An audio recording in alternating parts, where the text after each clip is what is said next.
nom du Père, du Fils et du Saint-Esprit. Amen. Grande joie d'être là avec toi en ce vendredi 28 juin. Et aujourd'hui, nous célébrons Saint Irénée, évêque et martyr. Irénée, qui était né à Smyrne, devint évêque de Lyon après la mort de Pothin. En vrai pasteur, il fut soucieux de répandre l'évangile parmi les populations de la Gaule, ça veut dire la France, mais aussi de défendre l'intégrité du dépôt de la foi. Dans ses écrits, Irénée révèle une vue profonde du dessein de Dieu, de la vocation de l'homme, du mystère de l'Église. Et aujourd'hui, la première lecture, c'est le deuxième livre des Rois, chapitre 25, à partir du verset 1. En la 9e année de son règne, au 10e mois, les 10 du mois, Nabuchodonosor, roi de Babylone, vint attaquer Jérusalem avec toute son armée. Il campa devant la ville et la cerna dans retranchement. La ville fut investie jusqu'à la 11e année de Sédécias, le 9 du mois, alors que la famine sévissait dans la ville et que la population n'avait plus rien à manger.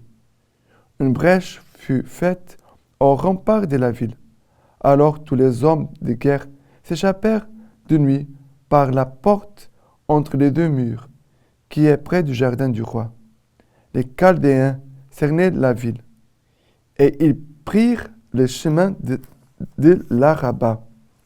Les troupes chaldéennes poursuivirent le roi et l'atteignirent dans les plaines de Jéricho, où tous ses soldats se dispersèrent loin de lui. Les Chaldéens s'emparèrent du roi et le menèrent à Ribla, auprès du roi de Babylone. Ils le firent passer en jugement. Ils firent égorger les fils de Sédécias sous ses yeux. Puis Nabuchodonosor creva les yeux de Sédécias, le mit au fer et l'amena à Babylone. Au 5e mois du 7 du mois, c'était en la 19e année de Nabuchodonosor, roi de Babylone, Nebuzaradan, commandant de la garde, officier du roi de Babylone, fit son entrée à Jérusalem. Il incendia le temple du Seigneur, le palais royal et toutes les maisons de Jérusalem. Il brûla toute maison de grands. Les troupes chaldéennes qui étaient avec le commandant de la garde abattirent les remparts qui entouraient Jérusalem.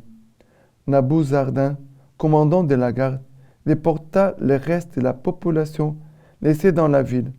Les transfugues qui avaient passé au roi de Babylone et le reste de la foule.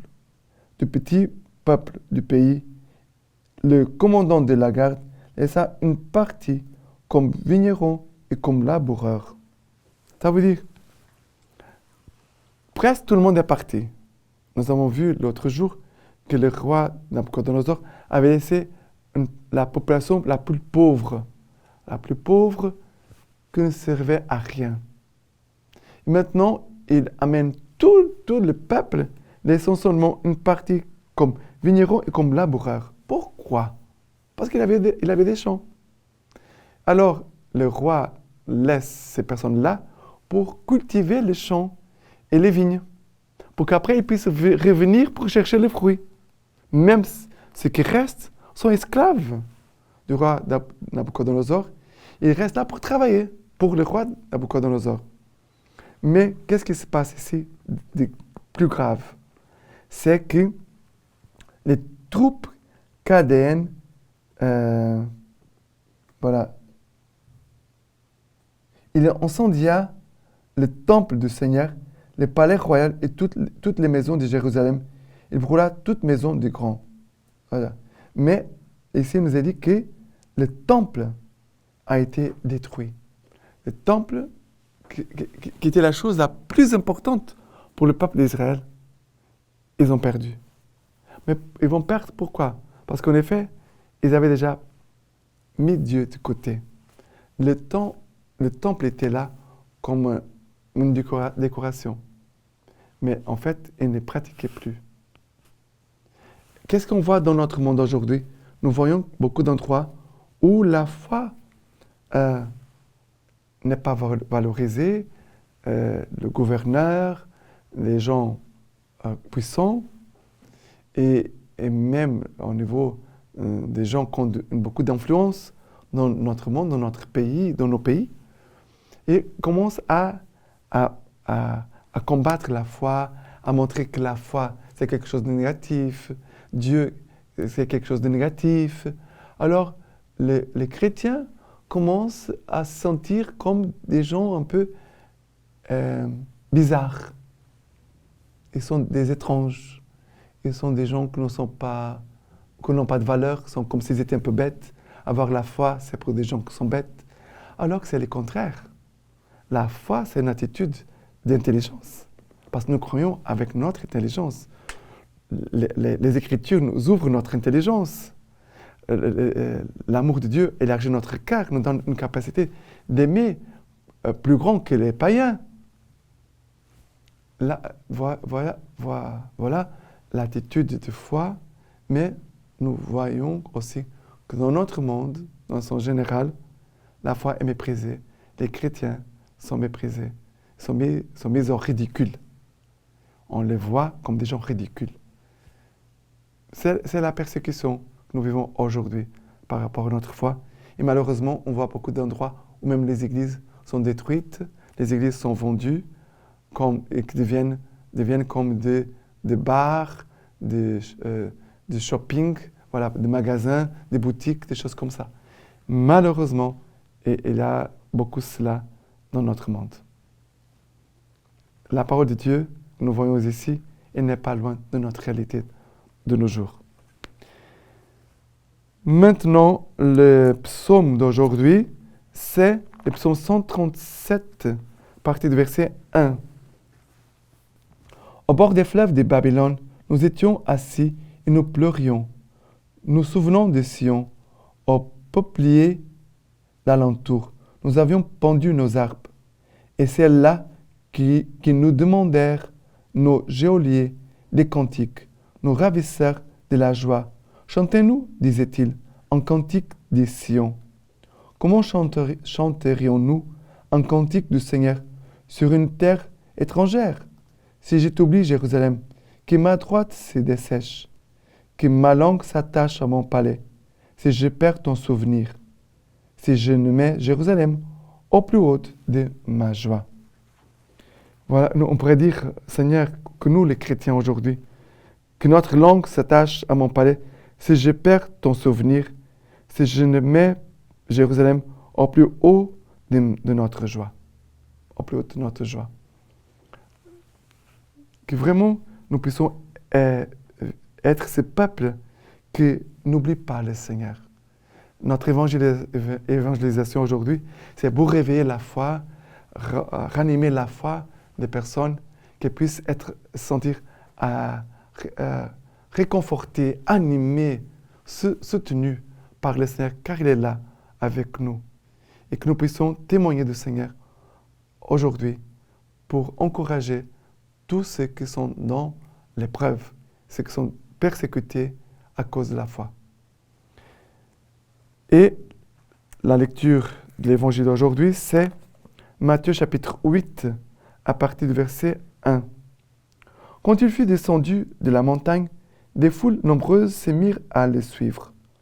Or voici qu'un lépreux s'approcha et se prosterna devant lui en disant, « Seigneur, si tu le veux, tu peux me purifier. » Il étendit la main et le toucha, en disant, « Je le veux, sois purifié. » Et aussitôt, sa lèpre fut purifiée. Et Jésus lui dit, « Garde-toi d'en parler à personne, mais va te montrer au prêtre et offre le don qu'a prescrit Moïse. Ce leur sera une attestation. » Alors, ici, le Seigneur, l'Évangile nous dit que Jésus, qui est la vie, la guérison. Jésus se rencontre avec un lépreux qui est malade, qui est en train de se préparer pour mourir. La lèpre, c'était une maladie mortelle. Alors la vie et la mort se rencontrent. Le médecin et la maladie se rencontrent.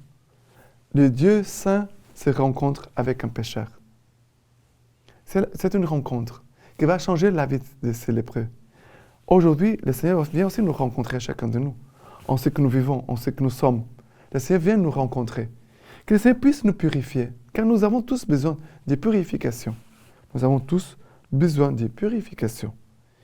Et Jésus dit à cet homme, l'homme dit, « Seigneur, si tu le veux, tu peux me purifier. » Jésus étendit la main, le toucha, en disant, « Je le veux, sois purifié. » Jésus n'a pas eu peur de toucher la mort, la lèpre, les péchés de cet homme.